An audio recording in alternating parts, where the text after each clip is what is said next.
Selamat datang kembali Smart Student. Bagaimana keadaanmu? Sehat? Saya selalu berdoa agar kamu dalam keadaan yang sehat. Baik Smart Student, pada kesempatan kali ini kita akan melanjutkan pelajaran IPA di kelas 8 semester yang pertama pada materi gerak pada benda mengenai gerak lurus beraturan.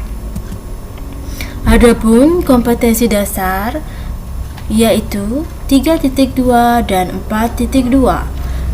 3.2 mengenai kompetensi pengetahuan yaitu menganalisis gerak lurus, pengaruh gaya terhadap gerak berdasarkan hukum Newton, dan penerapannya pada gerak benda dan gerak makhluk hidup.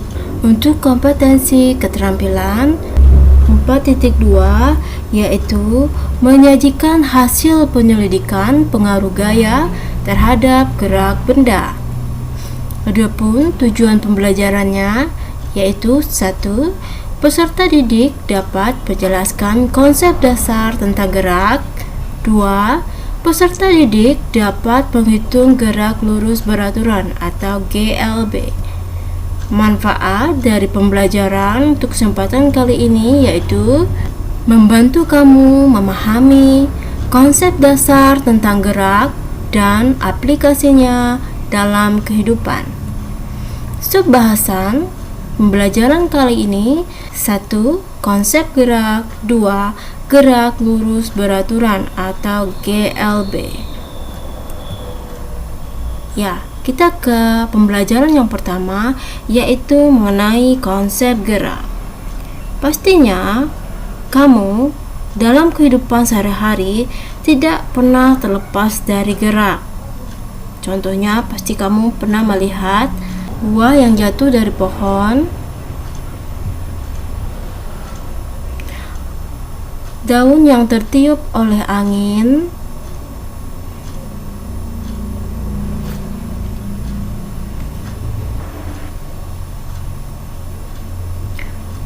serta motor dan mobil yang kamu jumpai di jalan.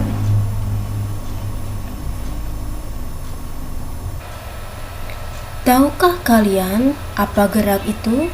Kapankah suatu benda dikatakan bergerak? Mengapa suatu benda bisa bergerak? Untuk menjawab pertanyaan-pertanyaan tersebut, simaklah pembelajaran berikut ini.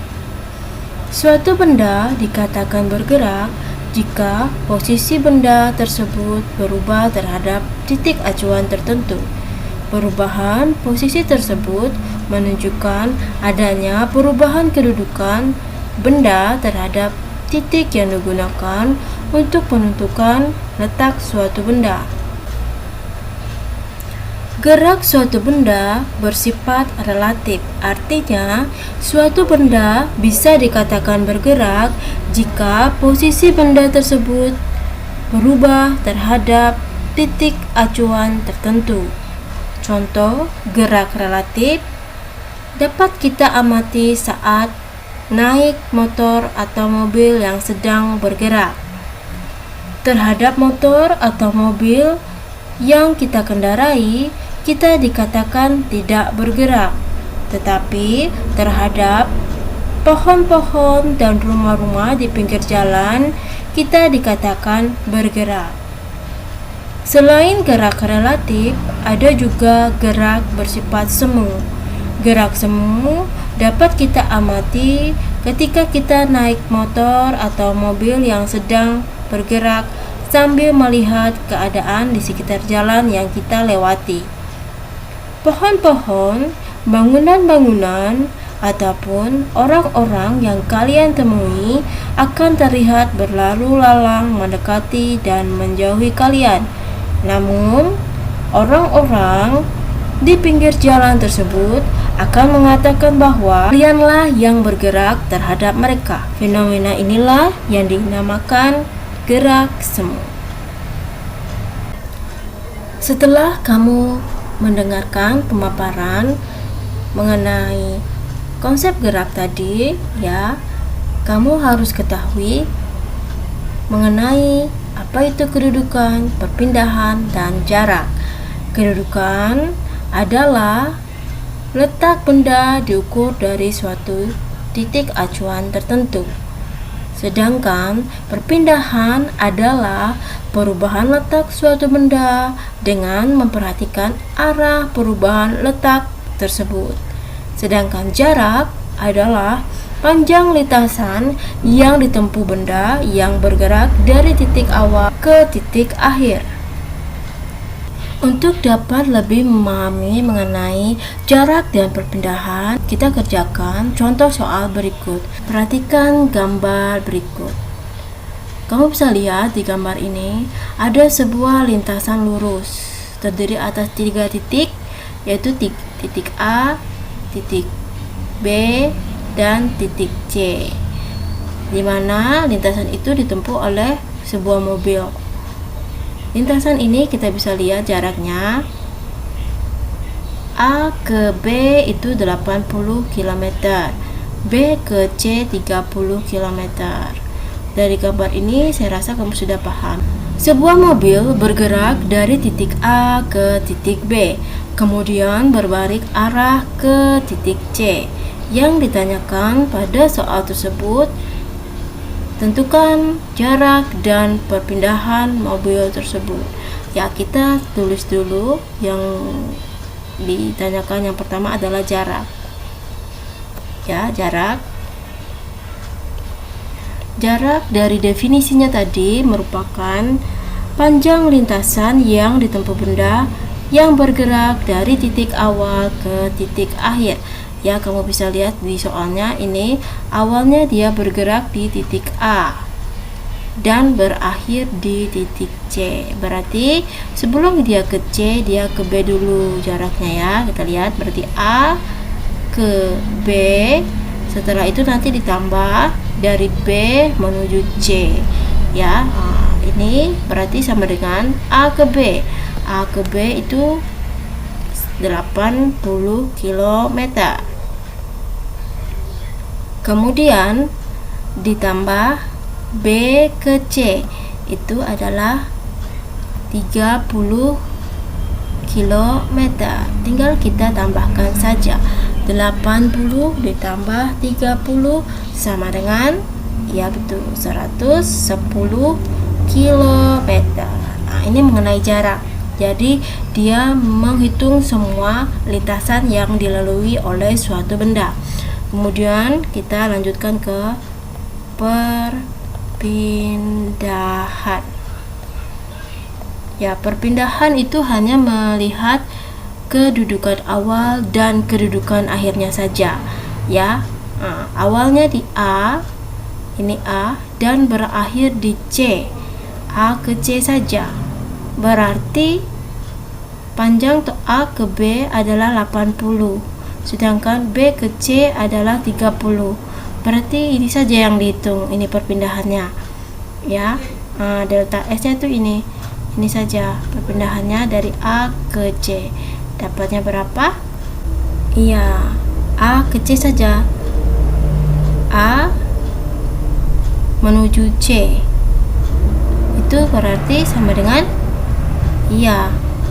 Atau bisa juga ya, ini bisa juga berarti A, B, akan sebelum dia ke C, ke B dulu, dikurang B ke C. Ya, jadi AB itu adalah 80 km jaraknya, sedangkan B ke C adalah 30 km. 60 km kurang 30 km sama dengan 50 km. Ya, saya rasa paham ya antara jarak dan perpindahan ya. Jarak menghitung seluruh lintasan yang dilalui oleh benda, sedangkan pindahan itu hanya melihat kedudukan awal dan kedudukan akhir dari perubahan letak benda tersebut. Pada tingkat SMP, materi gerak benda yang dipelajari adalah gerak lurus. Gerak lurus dibagi menjadi dua, yaitu GLB dan GLBB. GLB adalah gerak lurus beraturan, Nanti di situ dipelajari mengenai kelajuan dan kecepatan serta kelajuan rata-rata. Sedangkan GLBB adalah gerak lurus berubah beraturan, yaitu yang dipelajari mengenai percepatan dan perlambatan. Khusus pada pertemuan kali ini kita akan mempelajari mengenai GLB, gerak lurus beraturan. Gerak lurus beraturan atau GLB merupakan gerak suatu benda pada lintasan lurus sehingga benda tersebut menempuh jarak yang sama dalam waktu yang tetap. Sebagai contoh, kamu bisa perhatikan gambar yang kamu lihat di layar. Ini adalah suatu benda yang melakukan GLB. Ya, kita lihat ya di sini. Ini adalah contoh dari gerak lurus beraturan. Ya, kita bisa lihat. Ini misalnya kita bagi dari titik A. Ini adalah titik A-nya. Ini titik A, ini titik B, ini titik C, ini titik D ya. A ke B jaraknya 10. Ini 10 ya. 10 meter. Kemudian dari B ke C jaraknya pasti 20 dikurang 10 meter. Dari D ke C berarti 30 dikurang 20 dapatnya 10 meter. Begitu juga dengan waktunya. 0 sekon ke B ini 1 detik. Kemudian B ke titik C, di C ya. Di C. Ya. Ini udah 1 detik. Ini sini 2 detik. 2 dikurang 1 berarti ya ini ini juga 1 detik ya, atau 1 sekon. Begitu juga ini sama. Jadi ya ini adalah dia melakukan GLB, yaitu dia menempuh jarak yang sama dalam waktu yang tetap. 1 detik 10 meter. Ini 1 detik 10 meter lagi. Untuk menyelidiki apakah suatu benda melakukan gerak lurus beraturan atau tidak, dapat digunakan sebuah alat yang disebut pewaktu ketik atau ticker timer. Kemudian kita lanjutkan mengenai kelajuan. Kelajuan adalah perbandingan antara jarak yang ditempuh suatu benda terhadap lama waktu yang dibutuhkan benda tersebut untuk bergerak. Kelajuan suatu benda tidak memperhatikan arah atau tujuan benda tersebut bergerak, sehingga kelajuan merupakan bersalan sakelar. Secara matematis, kelajuan dirumuskan sebagai berikut. V sama dengan S per T, di mana P adalah kelajuan dengan satuan meter per sekon, sedangkan S adalah jarak, satuannya meter, dan T adalah waktu, satuannya sekon. Untuk lebih memahami mengenai materi kelajuan, kita langsung saja ke contoh soal. Soal yang pertama. Seorang siswa berlari menempuh jarak 7,2 km dalam waktu 45 menit. Hitunglah kelajuan siswa tersebut, di mana nanti ditanyakan kelajuannya dalam kilometer per jam. Ya, ini ditanyakan. Pertama-tama kita tulis dulu apa yang diketahui untuk penyelesaiannya ya. Di sini ini yang saya garis bawah itu adalah yang diketahui. Ya, jadi yang diketahui ada jarak, yaitu simbolnya S. Di sini udah tahu ya, yaitu 7,2 km. Dan waktunya disimbolkan dengan T, yaitu 45 menit. Karena satuannya masih dalam menit, menit ini kita rubah menjadi jam. Ya, karena nanti kelajuannya dalam kilometer per jam. 45 menit itu sama dengan 3/4 jam. Kemudian yang ditanyakan adalah kelajuan. Ya, ini kelajuan, hitunglah kelajuan. Ya, tanyakan kelajuan dalam kilometer per jam. Itu yang ditanyakan. Baru kita jawab. Kita tulis rumus dulu. Tadi rumusnya masih ingat ya, kelajuan sama dengan S per T. Ya, ini rumus dari kelajuan. ya, kita masukkan kotak. Jadi nanti tinggal kita masukkan angkanya saja sesuai dengan rumus itu ya. Kelajuan sama dengan S-nya adalah yaitu 7,2 km dan waktunya itu adalah 3/4 jam. 3/4 jam. Untuk lebih mudah, ini nanti bagi ini kan kita ganti dengan kali, jadi ini dibalik, 3/4 jadi 4/3 ya. Kelajuan sama dengan 7,2 km, tanda bagi ini kita ganti tanda kali, 3/4 kita balik jadi 4/3. Tinggal kamu hitung aja, 4 dikali 7,2 kemudian dibagi dengan 3. Jawabannya adalah ya, dihitung dan benar, jawaban adalah 9,6 km per jam. Sudah paham? Kita lanjutkan ke contoh yang kedua. Soal nomor 2. Rara menumpang sebuah bis yang melaju dengan kelajuan 110 km per jam untuk pergi dari kota A ke kota B yang berjarak 275 km.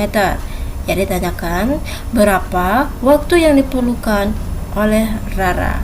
Dari soal tersebut ya, seperti biasa kita tulis dulu yang diketahui. Kamu bisa lihat di soal ini yang saya garis ya, 110 km per jam itu merupakan kelajuan, dan yang diketahui selanjutnya adalah jaraknya 275 km ya.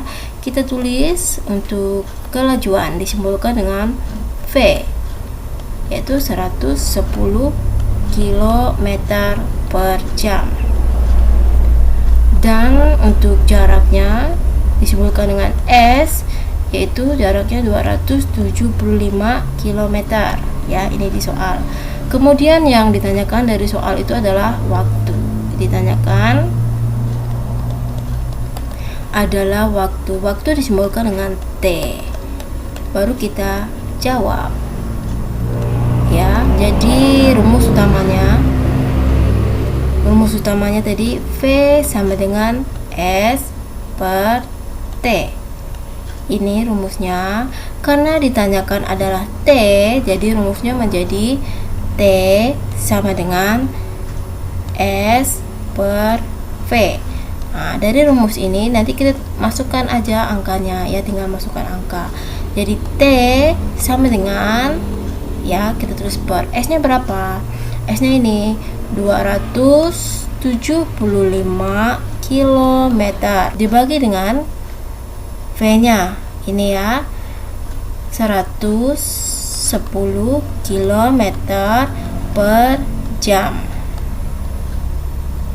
Tinggal dihitung, kilometer bagi kilometer habis, jadi jadwalnya nanti jam ya. Ini 275 dibagi 110, dapatnya adalah, kalau kamu hitung dengan benar, 2,5 jam.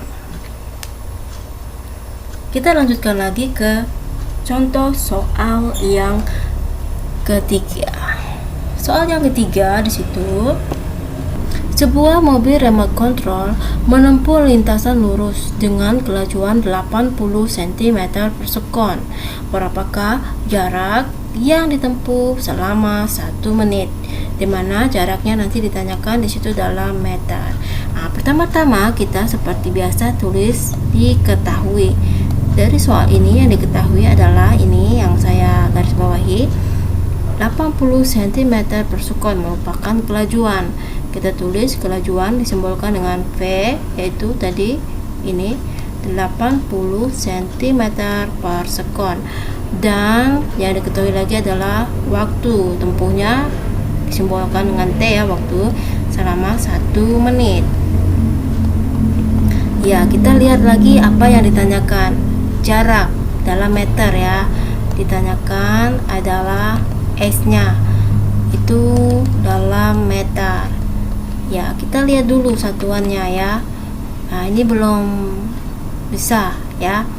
sentimeter harus dirubah menjadi meter, dan menit harus dirubah menjadi sekon, ya. 80 cm per sekon berarti 80 cm dibagi dengan 1 sekon.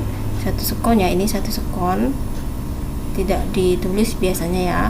Ini berarti 80 cm menjadikan meter, berarti 80 harus dibagi dengan 100 karena cm ke meter itu naiknya 2 tingkat, dibagi dengan 1 sekon atau sekon saja kita tulis, berarti 80 dibagi 100 sama dengan 0,8 meter per sekon. Kemudian 1 menit dijadikan sekon. 1 menit berarti sama dengan 60 sekon, ya. Kemudian ini baru bisa kita hitung ya. Baru kita jawab. Bagaimana rumusnya? Masih ingat? Pastinya masih ya. Rumus utamanya V sama dengan S per T. Ya, ini masukkan kotak. Kemudian karena yang ditanyakan adalah S, ini tinggal kita tulis aja. S sama dengan V dikali dengan T. Rumusnya menjadi S sama dengan V dikali dengan T. Jadi S sama dengan, kita masukkan angkanya, jarak, karena ditanya jarak, ini kelajuannya tadi sudah kita rubah menjadi meter ya, dan waktunya udah dalam sekon, sehingga nanti sekon dibagi sekon habis, tinggal jaraknya dalam meter ya. Berarti kelajuannya 0,8 meter per sekon dikali dengan 60 sekon. S sama dengan, ini sekon dibagi sekon habis ya. Jadi tinggal kita kalikan 0,8 meter dikali 60. Dapatnya adalah, kalau kamu hitung yang benar adalah 48 meter. Setelah tadi kita mempelajari mengenai kelajuan, kita lanjutkan ke materi selanjutnya, yaitu kecepatan. Kecepatan berbeda dari kelajuan. Kalau kelajuan tadi tidak memperhatikan arah dan tujuan benda bergerak, kecepatan berbeda karena kecepatan memperhatikan arah dan tujuan benda tersebut bergerak, di mana kecepatan berarti termasuk besaran vektor, sedangkan kelajuan tadi termasuk besaran saklar karena dia tidak memiliki arah atau tujuan, sedangkan kecepatan memiliki arah dan tujuan. Secara matematis, kecepatan dapat dirumuskan sebagai berikut. V sama dengan delta S dibagi dengan T. V adalah kecepatan dengan satuan meter per sekon, sedangkan delta S adalah perpindahan dengan satuan meter. Sedangkan T adalah simbol untuk waktu, dan waktu itu satuannya adalah sekon. Untuk memahami materi kecepatan, kita langsung saja ke contoh soal. Ya, contoh soal untuk kecepatan di sini. Ya, ini soal dan ada gambarnya ya. Contoh soal kecepatan. Pak Budi berangkat dari kota C ke kota A, melewati kota B dalam waktu 2 jam dengan menaiki mobil.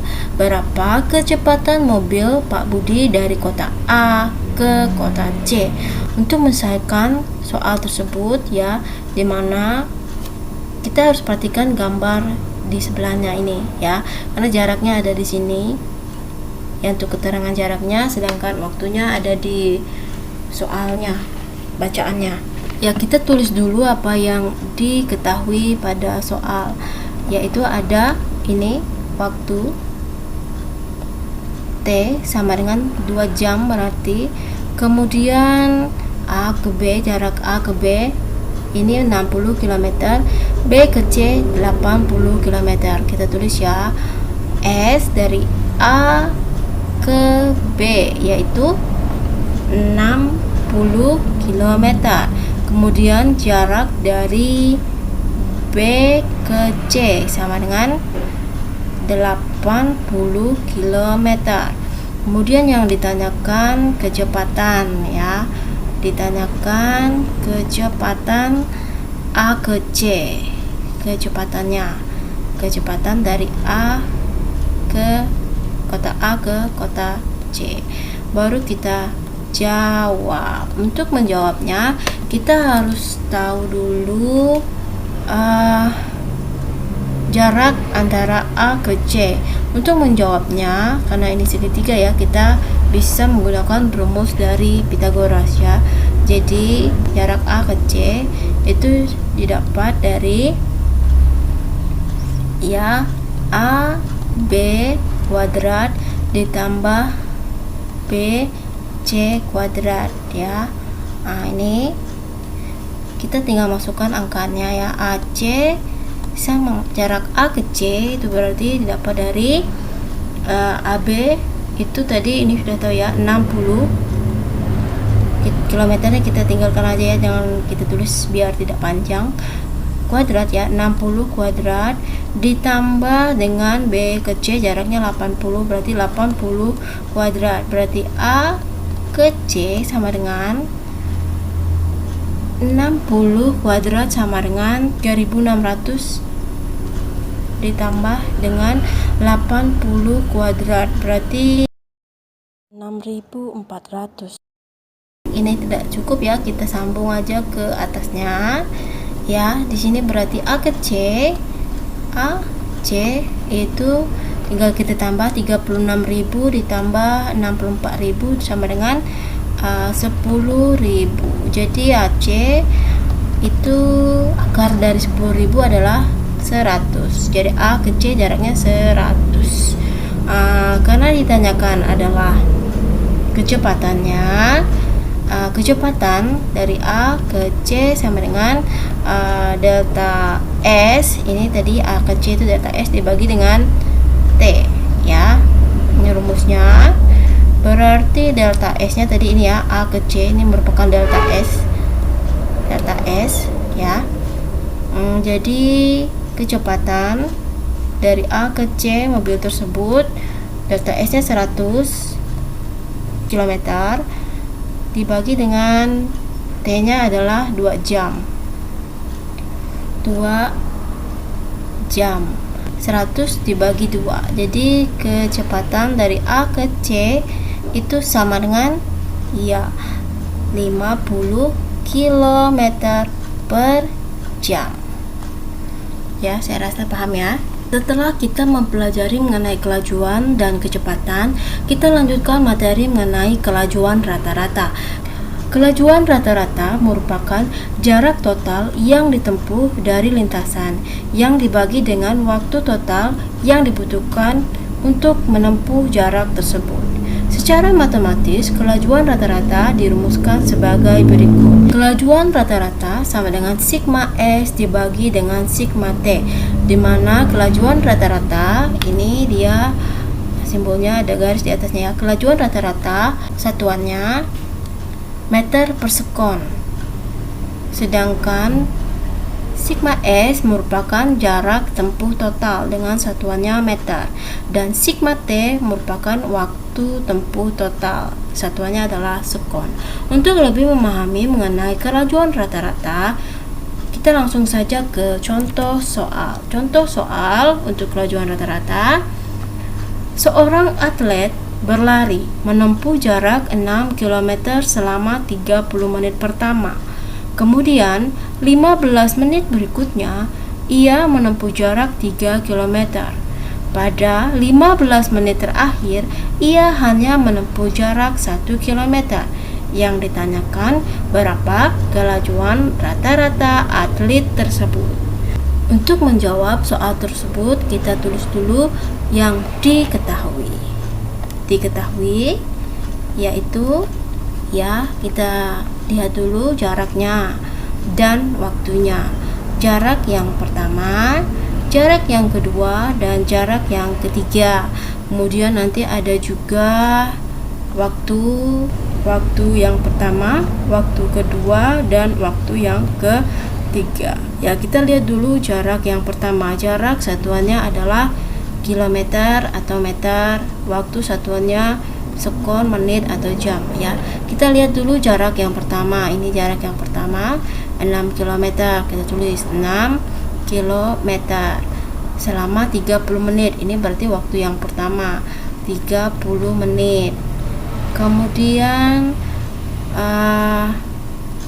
15 menit berikutnya, berarti ini T yang kedua, 15 menit. Menempuh jarak 3 meter. Ini berarti jarak yang keduanya 3 kilometer. Kemudian pada 15 menit terakhir, ini udah terakhir ya, berarti yang ketiganya dia 15 menit lagi. Kemudian ini jarak yang ketiga 1 kilometer. Kemudian nanti kita baru mendapatkan sigma S nya dengan cara menambahkannya. Sigma berarti totalnya, sigma dari jaraknya 6 ditambah 3 9 ditambah 1 berarti 10 km.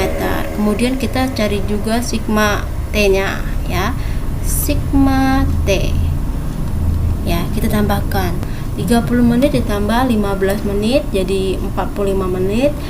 45 menit ditambah 15 menit sama dengan 60 menit. 60 menit itu sama dengan 1 jam ya. Kemudian kita lihat yang ditanyakan adalah kelajuan rata-rata. Ditanyakan adalah kelajuan rata-rata. Baru kita jawab ya. Jadi kelajuan rata-rata sama dengan sigma S dibagi dengan sigma T. Ini rumusnya ya. Jadi nanti tinggal kita masukkan ke dalam rumus angkanya ya. Ini jadi kelajuan rata-rata sama dengan sigma S nya ini ya. Sigma S nya 10 km. 10 km dibagi dengan